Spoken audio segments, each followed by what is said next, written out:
पहले की बात है। एक समृद्ध राज्य में हरिपाल नाम का एक साधारण लेकिन अत्यंत चतुर किसान रहता था, जो अपनी छोटी सी खेती पर मेहनत करके ईमानदारी से जीवन बिताता था। वह दिखने में सामान्य था, पहनावे में सादा और बोलचाल में विनम्र, लेकिन उसके पास जीवन को समझने की गहरी बुद्धि थी। इसलिए गांव के लोग अपने झगड़े, फैसले और समस्याएं उसी से पूछते थे। उसी राज्य के राजा वीरसेन न्यायप्रिय और विद्वान थे, पर उनके मन में एक चिंता थी कि आजकल लोग केवल किताबों का ज्ञान दिखाते हैं, जबकि सच्ची बुद्धि बहुत कम लोगों में होती है। इसलिए उन्होंने यह निश्चय किया कि वह पूरे राज्य में सबसे चतुर व्यक्ति को खोजेंगे। राजा ने घोषणा करवाई कि जो व्यक्ति उनकी परीक्षा में सफल होगा, उसे सम्मान और पुरस्कार मिलेगा। बड़े बड़े विद्वान, व्यापारी और चालाक लोग राजधानी पहुंचे, पर हरिपाल शुरू में नहीं गया, क्योंकि उसे न इनाम का लालच था और न दरबार की चाह। लेकिन गांव वालों के आग्रह पर वह साधारण वस्त्र पहनकर राजा के सामने उपस्थित हुआ। राजा ने पहली परीक्षा में एक पत्थर और लकड़ी का टुकड़ा दिखाकर पूछा कि इनमें से अधिक उपयोगी क्या है। अधिकतर लोगों ने तुरंत उत्तर दिया, पर हरिपाल ने कहा कि उपयोग वस्तु में नहीं, परिस्थिति में होता है। यह उत्तर सुनकर राजा प्रभावित हुए।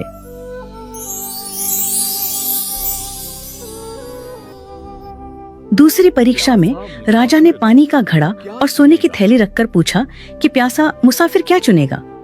जहां लोग धन की ओर झुके, वहीं हरिपाल ने कहा, महाराज, जीवन रहेगा तभी धन काम आएगा।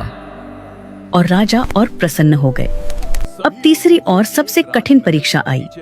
राजा ने आदेश दिया कि सभी लोगों को एक रात महल के बगीचे में रहना होगा और सुबह तक ऐसा फल लाना होगा जो न जमीन पर गिरा हो और न ही बहुत ऊंचाई पर हो।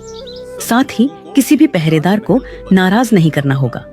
बाकी सब लोग इस परीक्षा को नामुमकिन मानकर पीछे हट गए, पर हरिपाल ने हार नहीं मारी।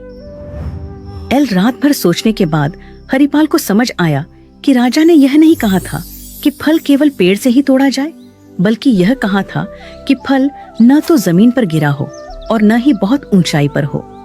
सुबह होते ही उसने महल के बगीचे में लगे फूलों के पौधों और झाड़ियों को ध्यान से देखा। तभी उसकी नजर एक अंगूर की बेल पर गई, जो दीवार के सहारे छड़ी हुई थी। उस पर फल यानी अंगूर जमीन से ऊपर था, लेकिन किसी ऊंचे पेड़ पर नहीं।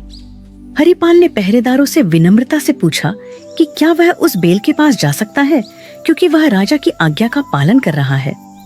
उसकी शांति, नम्रता और सच्चाई देखकर पहरेदारों ने उसे रोकने के बजाय रास्ता दे दिया। हरिपाल ने बिना किसी नियम को तोड़े बेल से फल तोड़ा और दरबार में ले आया। जब राजा ने उससे पूछा कि उसने यह कैसे किया, तो हरिपाल ने हाथ जोड़कर कहा कि सच्ची बुद्धि कठिन रास्ता चुनने में नहीं, बल्कि नियमों को समझकर सही और सरल मार्ग ढूंढने में होती है।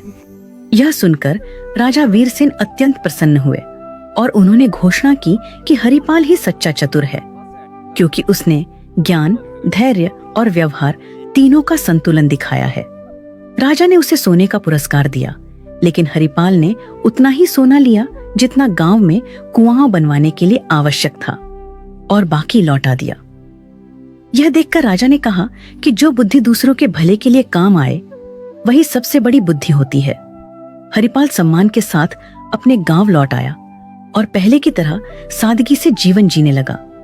लेकिन उसकी कहानी पूरे राज्य में फैल गई और लोगों ने समझ लिया कि सच्ची चतुराई दिखावे में नहीं, बल्कि सही सोच और सही आचरण में होती है।